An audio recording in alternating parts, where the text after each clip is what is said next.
दक्षिण बस्तर में कोरोना के खतरे को लेकर ग्रामीणों को समझाना पुलिस के लिए मुश्किल साबित हो रहा है। पिछले 17 दिनों से सुकमा और बीजापुर के सीमाई इलाके में जारी विरोध प्रदर्शन से यही बात सामने भी आ रही है। ऐसे में पुलिस ने ग्रामीणों को जागरूक करने के लिए हेलीकॉप्टर से पर्चे फेंकने शुरू किए हैं। इन पर्चों में नक्सलियों के खिलाफ उनके बहकावे में नहीं आने की बातें लिखी हैं। कोरोना संक्रमण से बचने के लिए नक्सलियों से दूर रहने की चेतावनी भी शामिल है। बस्तर आईजी ने बताया कि ये जरूरी है कि मुश्किल इलाकों में जहां पर ग्रामीण नक्सलियों के दबाव में रह रहे हैं उन्हें जागरूक किया जाए। सरकार का संदेश समय रहते मिलने पर हो सकता है कि कुछ ग्रामीणों को कोरोना संक्रमण से भी बचाया जा सकता है। साथ ही ये भी समझाना आसान होगा कि सड़क, पानी, बिजली जैसी बुनियादी सुविधाएं सरकार के सहयोग से ही मिल सकती हैं, जो उन्हें नक्सलियों के जरिए कभी नहीं मिलेगी।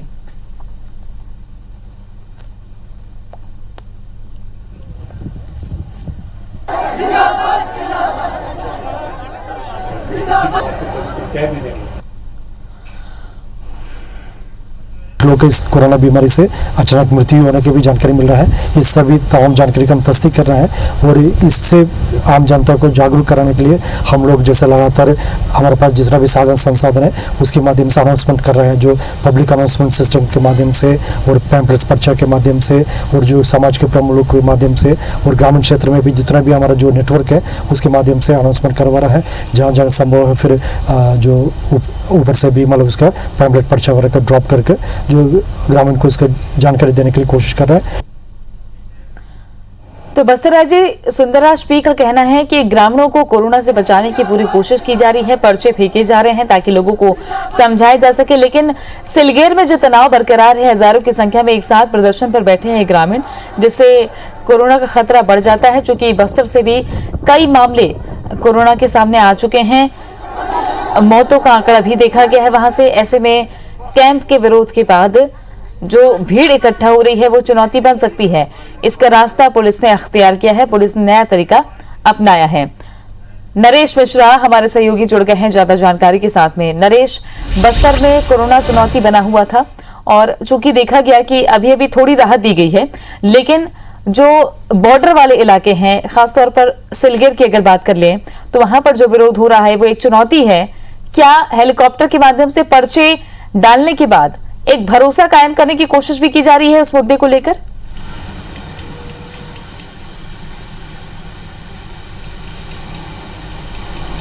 बिल्कुल तृप्ति, ये संवाद कायम करने की कोशिश है और एक तरह से पुलिस और प्रशासन को ये मुश्किल पेश आ रही है कि अपना पक्ष सही तरीके से लोगों को समझाना मुश्किल हो रहा है। दूसरी बात, इस पूरे आंदोलन में ये भी देखने में आया कि सिलगेर और उसके आसपास के कई गांव जो कि 50 किलोमीटर की दूरी तक हैं, वहाँ तक से ग्रामीणों को इस विरोध प्रदर्शन में शामिल करने लाया जा रहा है। वो वहाँ पर विरोध प्रदर्शन करने आ रहे हैं। तो ऐसे में ये अगर कोरोना संक्रमण या ऐसे मामले बढ़ते हैं तो हालात बेहद चिंताजनक हो सकते हैं।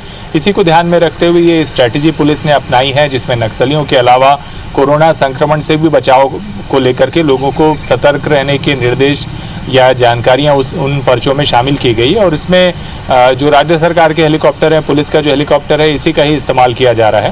और फिलहाल जो पूरा इलाका है, इस इलाके में ये भी देखने में आ रहा है तृप्ति कि एक एक साथ गांव का परीक्षण करने पर वहाँ 50 से लेकर 90-92 तक लोग पॉजिटिव मिल रहे हैं। और ये वो इलाके हैं जहाँ पर आमतौर पर स्वास्थ्य सुविधाएं नहीं हैं, केवल आंगनबाड़ी वर्कर या ANM भी सीमित संख्या में उन इलाकों तक पहुँचती हैं। हार्डकोर नक्सल इलाके हैं। तो यहाँ ये कोरोना एक तरह से अगर बढ़ता है तो एक बड़ी स्वास्थ्य संबंधी चुनौतियां आने वाले समय में प्रशासन के सामने होंगी और साथ ही नक्सलियों के लिए भी मुश्किल बढ़ेगी। उनके कैडर भी लगातार संक्रमित पाए जा रहे हैं।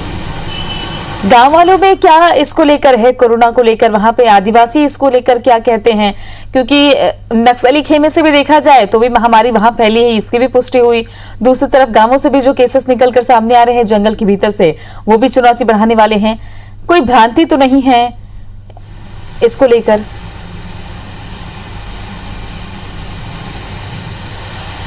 देखिए, भ्रांति है काफ़ी ज़्यादा। और ख़ासतौर पे जैसा पुलिस का दावा है कि नक्सली ग्रामीणों को ये समझाइश दे रहे हैं कि यदि वो अपने देवताओं पर भरोसा करते हैं तो उन्हें कोरोना नहीं होगा, उन्हें विरोध प्रदर्शन में शामिल होना चाहिए, ये पुलिस का पक्ष है। दूसरी तरफ से नक्सलियों की तरफ से इस पूरे मामले में अब तक कोई भी पक्ष नहीं आया है। उनका ये मानना है कि पुलिस हो सकता है जानबूझकर इस तरह के मामलों का प्रचार प्रसार कर रही है, जिससे कि ये जो आंदोलन है ग्रामीणों का एकजुट होना कम हो जाए, भीड़ एकत्रित होना कम हो जाए, जिससे आंदोलन कमजोर हो। तो ये दो स्थितियां हैं और इसके बीच में कोरोना संक्रमण के मामले लगातार बढ़ रहे हैं और इन दो भ्रांतियों को पार करना पुलिस के लिए भी मुश्किल है, नक्सलियों के लिए भी। नक्सली भी इस बात पर अड़े हुए हैं कि किसी भी तरह से विरोध प्रदर्शन कमजोर ना हो। तो ये एक तरह से ग्रामीणों के लिए ज़्यादा आने वाले दिनों में मुश्किल साबित होने वाला है। एक बात और महत्वपूर्ण दिखाई दे रही है कि प्रशासनिक स्तर पर इस मामले में जन जागरूकता के कार्यक्रम काफ़ी सीमित हैं, जो इन इलाकों में चलाए जाने की सख्त आवश्यकता है, जिससे लोग ये समझें कि कोरोना कितना गंभीर है और उन इलाकों में कोई स्वास्थ्य सुविधाएं नहीं है, स्वास्थ्य जागरूकता नहीं है। ग्रामीण खुद इतने जागरूक नहीं है कि वो कोरोना के संक्रमण की गंभीरता को ठीक तरीके से समझ सकें। तो ये भी एक मुश्किल आ रही है, क्योंकि कुछ इलाकों में तृप्ति ये भी देखने में आया कि गांव में जब इस तरह की जांच के लिए लोग गए या टीके लगाने के लिए टीमें जा रही हैं, तो ग्रामीण उसको मना कर दे रहे हैं। कुछ को व्हाट्सएप के जरिए, कुछ और किसी तरीके से तरह तरह की भ्रांतियां लोगों तक है। और ये जगदलपुर के आसपास के भी जो ग्रामीण इलाके हैं वहां पर भी ऐसी समस्याएं देखने में आ रही हैं।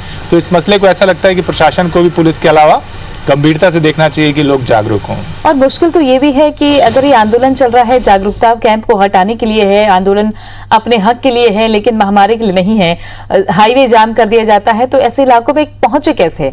एक रास्ता अख्तियार किया है, पहल तो सराहनीय है, लेकिन कितना असर डालती है ये देखने वाली बात है। बहुत शुक्रिया आपका नरेश जानकारी के लिए।